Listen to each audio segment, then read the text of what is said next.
11वी केंद्रीय प्रवेश प्रक्रियेची सर्वसाधारण गुणवत्ता यादी बुधवारी रात्री उशिरा जाहीर करण्यात आली। यामध्ये जिल्ह्यातील 41,899 विद्यार्थ्यांचा समावेश होता।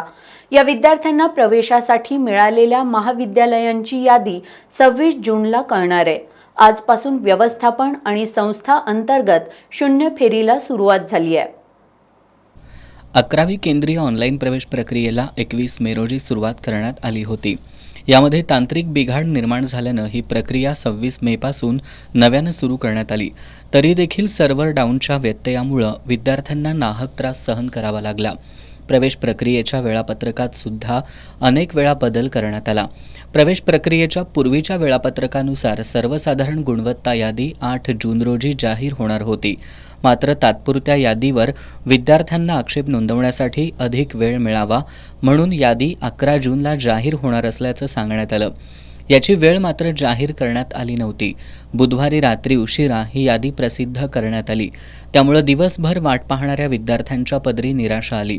या यादीमध्ये विद्यार्थ्यांचा गुणवत्ता यादीतील क्रमांक आणि गुण यांचा समावेश आहे। या विद्यार्थ्यांना प्रवेशासाठी मिळालेल्या महाविद्यालयाची माहिती 26 जूनला कळणार आहे। आजपासून व्यवस्थापन आणि संस्था अंतर्गत शून्य फेरीला सुरुवात झाली आहे। आज कॉलेजमध्ये प्रवेश निश्चिती आणि अधिक माहितीसाठी तुरळक विद्यार्थी आणि पालक आल्याचं पाहायला मिळालं। एकंदरीत यंदाची 11वी प्रवेश प्रक्रिया अडथळ्यांची शर्यत पार करत सुरू आहे।